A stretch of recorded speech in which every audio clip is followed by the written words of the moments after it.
سلام كما يتزنحون كبرات تختاتلتنا ازي حبرة ميديا ايو نزي ساعات زحرنا يوم حدش زيناتات حزنا مزينا لنا وانا وزغون زيناتات بوانو نخبات حكم حدش تزخونكم سبسكرايب بمقبار راي ترسعو شير لايك بمقبارون كتتبابعنا بخبر نعدم فلما كاندر استاتو ايت ابراهام تخسته ودب حواحة تقراين زلو كونتات بقلتي افليتو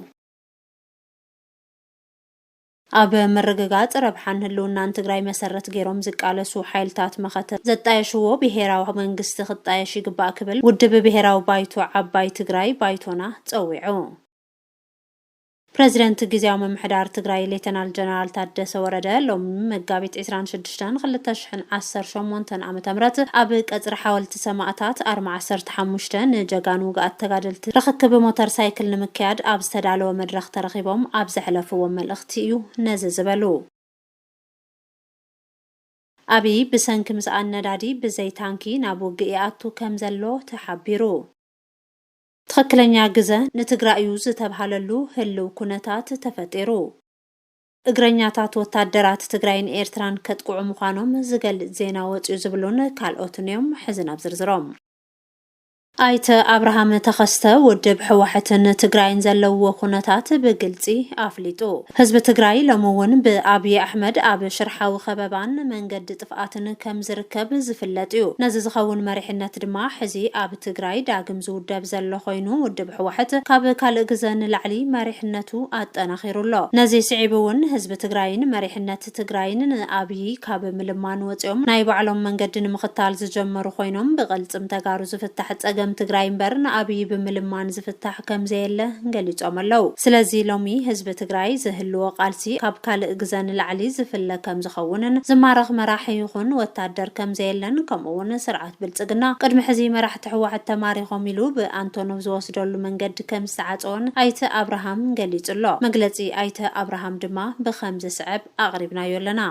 አባል ፈጻሚ ስራሕ ውድብ ሕዋሕት ዶክተር አብርሃም ተኸስተ ንሚድያ ወይን ኣብ ዝሃብዎ መግለጺ ዕድላት ሰላም ብምዕጋትን ስምምዕ ፕሪቶሪያ ብምጥሓስን ትግራይ ንምንብርካኽ ይስራሕ ከም ዘሎ ብምግላጽ ትግራይ ፍልይ ዝበለ መፍትሒ ኣብ ተናድየሉ ብርኪ ትርከብ ክብሉ ኣብሪሆም መንግስቲ ኢትዮጵያ ህዝቢ ትግራይ በሰላ ጽንተታዊ ኩናት ከይሓወየ ንዝሓለፉ 3 ዓመታት ብዕጽዋን ኣድልኣዊ ብዝኾኑ ፖሊሲታቱን ካልኦት መቐጸልታ መስራሓት ጽንተትን ኣብ ከቢድ ማሕበራውን ቁጠባውን ቅልውላው ክጥሕል ከም ዝገበረ ገሊጾም ላዕላውነቱ ሙሉእ በሙሉእ ኣብ ዘይተረጋገጸሉ ካብ መረበቶም ዝተመዛበሉ ወገናት ኣብ ከቢድ ሽግር ወዲቖም ኣብ ዝርከብሉ ኩነታት እውን እንተኾነ ሕዝውን መንገዲ ሰላሚና ንመርጽ ዘለና ዝበሉ ዶክተር አብርሃም ኮይኑ ግና ብወገን መንግስቲ ኢትዮጵያ ሕዝውን ህዝቢ ትግራይ ንምንብርካኽ ይሰርሕን ድልውነቱ ዘንጸባረቕን ዘሎ ብተግባር እውን ዝሰርሕ ዘሎ ክብሉ ገሊጾም መንግስቲ ኢትዮጵያ ንዕድላት ሰላም እናዓፀወ ንስምምዕ ፕሪቶሪያ ብቕሉዕ እናጠሓሰ ትግራይ ንምንብርካኽ ኣብ ክንዲ ስራሕቲ ዳግመ ሕውየት ምስላጥ ዝተፈላለዩ ስልትታት እናተጠቐመ ዘይተኣደነ ኢኮኖሚያዊ እገዳታት ብምግባር ትግራይ ኣብ ሙሉእ ዕጽዋን ክባን ክትኣቱ ገይሩሎ ትግራይ ምስ ማእኸል ዓዲ ዘራኽብዋ ዝነበሩ ኩሎም ርክባት ብምዕጻው ብፖለቲካውን ክትግለል ኾነ ተባሂሉ ተሰሪሕሉ እዩ ዝበሉ ዶክተር አብርሃም እቲ ኢኮኖሚያዊ ካብ መቐጸልታ ንትግራይ መሰኮንን መንበርከኽን ተጠቒሙ ድማ ንኹሎም ኢኮኖሚያዊ ማሕበራውን ፖለቲካውን ተነጽሎን ኣብ ሙሉእ ዕጽዋን ክባን ክትኣቱ በቆልዕ ንስምምዕ ፕሪቶሪያ ብምጥሓስ መንግስቲ ኢትዮጵያ ንኹሎም መንገድታት ሰላም ክዕጸው ብቆልዕ ሰሪሑን ይሰርሕን ኣሎ ኢሎም ካብዚ ብተወሳኺ ትግራይ ብወታደራዊ ሓይሊ እውን ክትኽበብ ከም ዝተገብረ ዝሓበሩ ዶክተር አብርሃም መንግስቲ ኢትዮጵያ ኣብ ሓለዋ ኣዲስ ኣበባን ገለ ሓይሉ ኣብ ኣምሓራ ካብ ዘቐመጦም ወጻኢ ካልእ ኩለለን ዝብሎ ሓይልን ዓቕምታቱን ኣብ ወሰን ትግራይ ኣስፊሩ ንትግራይ ከቢብዋ ከም ዝርከብ እውን ሓቢሩ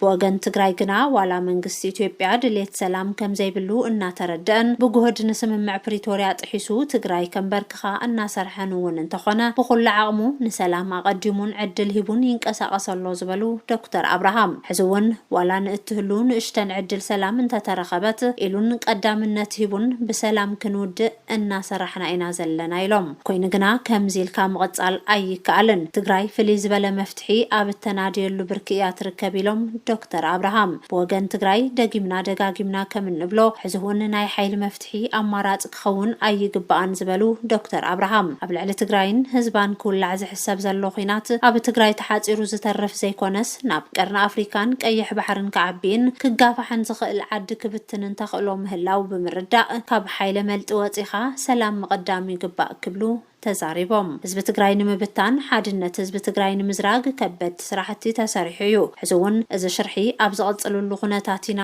ንርከብ ዝበሉ ዶክተር አብርሃም ኮይኑ ግና ህዝቢ ትግራይ ነቶም ሽርሕታት እናተረድኦን እናመከቶምን ኣብ ዝሕዚ እዋን ብሄራዊ ሓድነቱ እናጠናኸረ ዝመጸሉን ኣብ ዝሐሸ ኩነት እንርከበሉን ኩነታት ኣለና ኢሎም ህዝቢ ትግራይ ዘለናሉ ኩነት ፈታኒ ኩነታት ከም ዝኾነ ብዝግባእ ዝግንዘብ ህዝቢ እዩ ዝበሉ ዶክተር አብርሃም ሕዝውን ብሄራዊ ሓድነቱ ብሄራዊ ውዳበታቱን ትካላቱን አጠናኺሩ ነቲ ሓደጋ ንምምካት ኣብ ዘኽእል ቁመና ከም ዘሎን ነዚ ብዝያዳ ምስጥጣም ከም ዝግባእውን ኣገንዚቦም ካብዚ ብተወሳኺ ህዝቢ ብዓርሰ ተበግሶ ዝጀማመሮም ርክባት ክጠናኸር ምስ ህዝቢ ኤርትራ ብዓርሰ ተበግሶ ዝተጀማመረ ናይ ህዝብን ህዝቢ ርክባት እውን ክጠናኸሩ ካብኡ ንላዕሊ ክኸየደሉን ክስረሐሉን ከም ዝግባእ ገሊፆም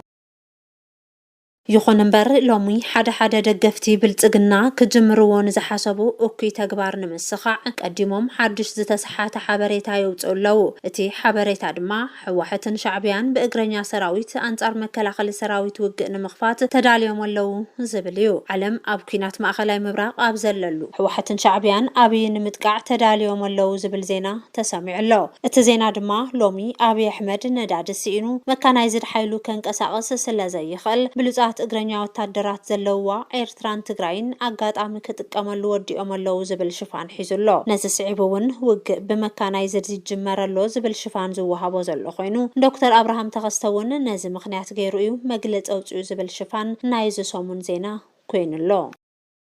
ኣብ ምርግጋጽ ረብሓን ህልውናን ትግራይ መሰረት ገይሮም ዝቃለሱ ሓይልታት መኸተ ዘጣየሽዎ ብሄራዊ መንግስቲ ክጣየሽ ይግባእ ክብል ውድብ ብሄራዊ ባይቶ ዓባይ ትግራይ ባይቶና ጸዊዑ ብሄራዊ ባይቶ ዓባይ ትግራይ ባይቶና ኣብ እዋናዊ ኩነታት ኣመልኪቱ ሎሚ ኣብ ዝሃቦ ጋዜጣዊ መግለጺ ነዚ ዝበለ ህዝቢ ትግራይ ኣብ ዘይተወከለሉ መድረኽ ዝግበር ምኽክር ድማ ቅቡልነት የብሉን ኢሉ እቲ ቀዳማይ ጠለብ ህዝቢ ትግራይ ተፈጻምነት ውዕሊ ፕሪቶሪያ እዩ ዝበሉ ውድብ ብሄራዊ ባይቶ ዓባይ ትግራይ ብሽም ትግራይ መኺራ ዝብል ኣብ አዲስ አበባ ተኻይዱ ዝተባሃለ መድረኽ ንጽረት ዓላማት ምኽክር ኣካይዳን ቅንዕናን እቲ ዘተ ዘይሻራዊነት እቲ ምኽክር ዝመርሕ ትካልን ግልጽነትን ዝኣመሰሉ መትከላት ዘተ ዘይማለአን በዋናነት ድማ ውክልና ህዝቢ ትግራይ ዘይብሉ ሽማዊ ዘተ እዩ ክብሉ ሓላፊ ፖለቲካዊ ጉዳያት እቲ ውድብ ኣይተረዘኖም ሃይለ ስላሴ ገሊጾም ውዕሊ ፕሪቶሪያ ኣብ ዘይተፈጸመሉ ኩነታት ህዝቢ ትግራይ ኣብ ዘይተወከለሉ መድረኽ ረብሓ ህዝቢ ትግራይ ሕሊፍካ መሃብ ቅቡልነት የብሉን ዘተ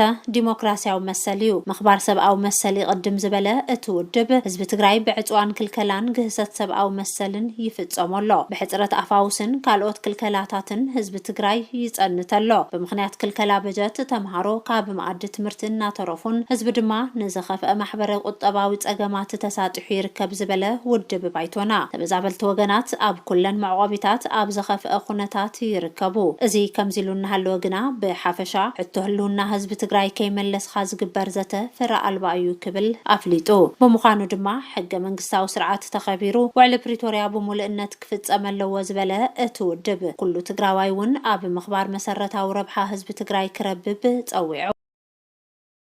ህዝቢ ትግራይ ተኽሲ ደው ካብ ምባል ብዝዘለለ ዝተመለሰሉ ሕቶ ከም ዘየለ ተረዲኡ ማሕበረሰብ ዓለም ቆላሕታ ክገብርውን ባይቶና ጸዊዑ ግዚያዊ ምምሕዳር ትግራይ 30 መጋቢት 2018 ዓመተ ምህረት ግዜ ስልጣኑ የብቅዕ ምህላው ስዒቡ ቀጻሊ መንግስትነት ትግራይ እንታይ ይኹን ዝብል እቲ ውድብ መጽናዕቲ መሰረት ዝገበረ ምይይጥ ድሕሪ ምክያድ ኣዋጻይን ትግራይ ከሳግር ዝኽእልን ኣማራጺ ኣብ ምርግጋጽ ረብሓን ህልውናን ትግራይ መሰረት ገይሮም ዝቃለሱ ናይ መኸተ ሓይልታት ዘጣየሽዎ ብሄራዊ መንግስቲ ምጥያሽ እዩ ክብሉ ሓላፊ ርክብ ህዝቢ ትውድብ ኣይተ ኣማኒኤል ግርማይ ገሊጾም ምጥያሽ ናይ መኸተ ሓይልታት ዘጣየሽዎ ብሄራዊ መንግስቲ ሓቋፋይ ውክልና ሒዙ ብዘተ ዝምራሕ ቁጠባዊ ዓቕሚ ዘደንፍዕን ድሕሪ ኩናት ሰላምን ምርግጋዕን ከረጋግጽ ዝኽእል ምዃኑ ዝተፈላለዩ ዓለም ለኻዊ ተሞክሮታት ከም ኣብነት ብምጥቃስ ድማ ኣብሪሆም ካልኦት ኣብ መዋጽኦ ህዝቢ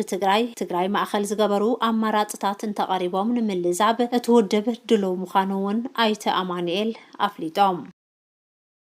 ፕሬዚደንት ጊዜያዊ ምምሕዳር ትግራይ ሌተናል ጀነራል ታደሰ ወረደ ሎሚ መጋቢት 26 2018 ዓመተ ምህረት ኣብ ቀጽሪ ሓወልቲ ሰማዕታት ኣርማ 15 ንጀጋኑ ውግኣት ተጋደልቲ ርክክብ ሞተር ሳይክል ንምክያድ ኣብ ዝተዳለወ መድረኽ ተረኺቦም ኣብ ዝሕለፍዎ መልእኽቲ እነዚ ዝበሉ ሕዚ ከቢድ ዝኾነ ግን ድማ ክፍጸም ዘለዎ ዓቢ ብሄራዊ ዕማም ኣለና ዝበሉ ፕሬዚደንት ታደሰ ወረደ ተመዛበልቲ እንተይ ተመለሱ ላዕላዊ ወሰናትና እንተይ ተኸበሩ ትግራይ እትረኽቦ ሙሉእ ሰላም ቅሳነትን ረህዋን የለን ኢሎም ሕጋውን መሰረታውን ሕቶታት ትግራይ ንቡር ላዕላዊ ወሰን ትግራይ ይከበር ተመዛበልትን ዝተሰደዱን ተጋሩ ይመለሱ እዮም ዝበሉ ፕሬዚደንት ታደሰ ወረደ እዞም ሕቶታት ግድን ክምለሱ እዮም ግዛእታዊ ሓድነት ትግራይን ተመዛበልቲ ወገናትን እንተዘይተመለሱ ደቂሱ ዝሓድር መሪሕነት ኮነ ህዝቢ ትግራይ ኣይህልን ኢሎም እዚ ዕማም ንምፍጻም ካልእ መማረፂ መፍትሒ ኣየድልን ዝበሉ ፕሬዚደንት ታደሰ ወረደ ካልእ መማረፂ ምጥቃም ውጽኢቱን ግድኣቱን ዝተሓላለኸ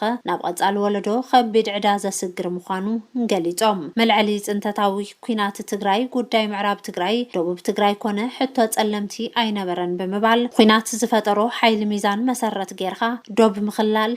ሕገ መንግስታዊ እዩ ኢሎም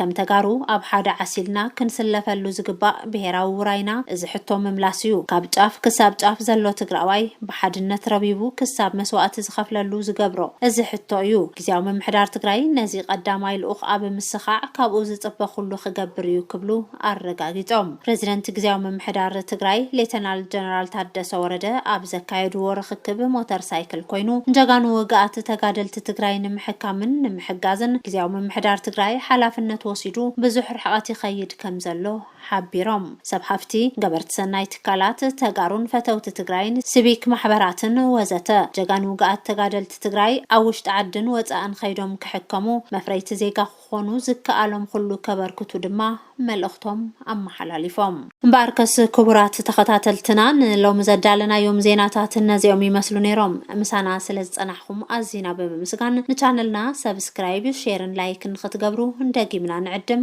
ሰላም